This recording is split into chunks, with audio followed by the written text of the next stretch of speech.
પૈસાથી લઈને 1 રૂપિયા સુધીની સફર, મતલબ કે તમને પૈસા વિશે આજે સમજ આપવાની છે. કાલે આપણે શેના વિશે શીખ્યા? કયો જોઈ? ચલણી નોટો વિશે. ચલણી નોટોમાં કઈ કઈ નોટો આવી હતી? 10, 20, 50, 100, 200, 500, અત્યારે કોઈ નોટો આવતી નથી. 2000ની નોટો અત્યારે બજારમાં આવતી નથી. હવે તમને આજે પૈસા વિશે સમજાવવાનું છે. જો આજે આપણી પાસે બધા જ પ્રકારના પૈસા છે.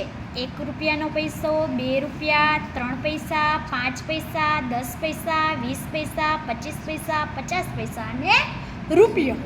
આટલા સરકારે પૈસા કાઢેલા હતા, બરોબર? ત્યારે પૈસા બનાવવામાં આવતા હતા. અત્યારે મોંઘવારી વધી એટલે આપણે અત્યારે પૈસા ક્યાંય આવતા નથી. અત્યારે રૂપિયો જ ચલણમાં છે, બરોબર?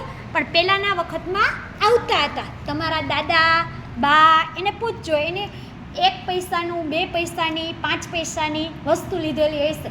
10ની, 20ની, 25 પૈસા, 50 પૈસા અને રૂપિયો.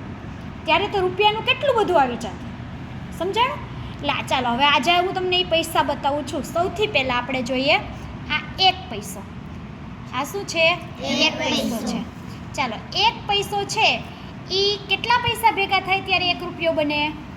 100. ત્યાર પછી છે 2 પૈસા. કેટલા પૈસા ભેગા થઈને 100 રૂપિયા 1 રૂપિયો બને? કેટલા પૈસા ભેગા થશે? 2 રૂપિયાના, 2 રૂપિયા નહીં, 2 પૈસાના.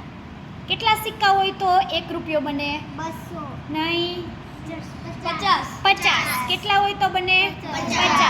ત્યાર પછી છે 3 રૂપિયા, 3 પૈસા. ત્યાર પછી છે 5 પૈસા. ત્યાર પછી છે 10 પૈસા. 10 પૈસાને દસ્યુ કહેવાતું. શું કહેવાતું? દસ્યુ.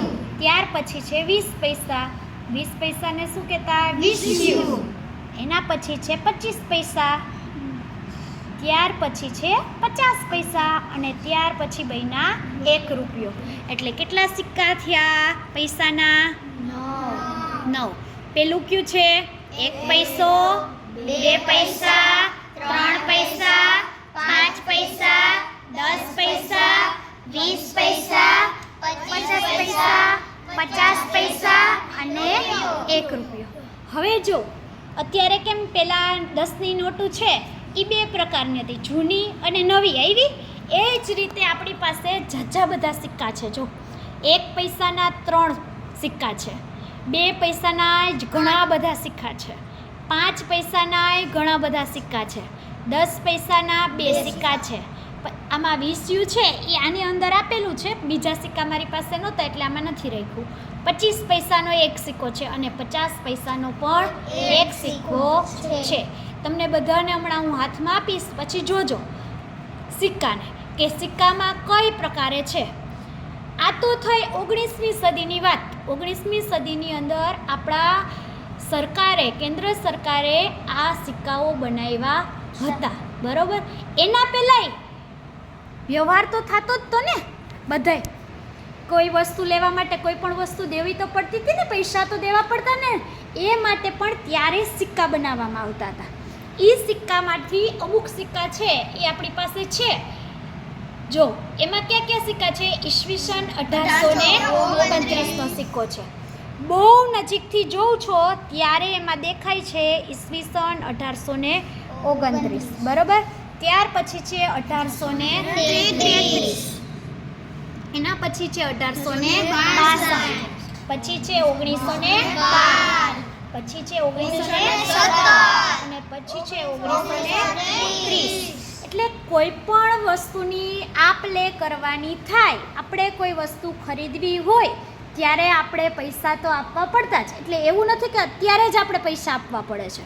ત્યારના વખતમાં પણ પૈસા આપવા પડતા હતા. અને ત્યારે રાજાઓ, મહારાજાઓ, રાણી સિક્કા એવા સિક્કાઓ જુદા જુદા પ્રકારના બનાવતા. આ જૂના સિક્કાઓ છે ને એની અંદર પૈસા કે રૂપિયા લખેલા ન હોય, એની અંદર ખાલી સાલ લખેલી હોય અને જે રાજાએ બહાર પાડેલો હોય એ રાજાના વખતનો સિક્કો છે. આ 19મી સાલના સિક્કાઓ છે. 19મી સદીના 1912નો, 1917નો અને 1930નો.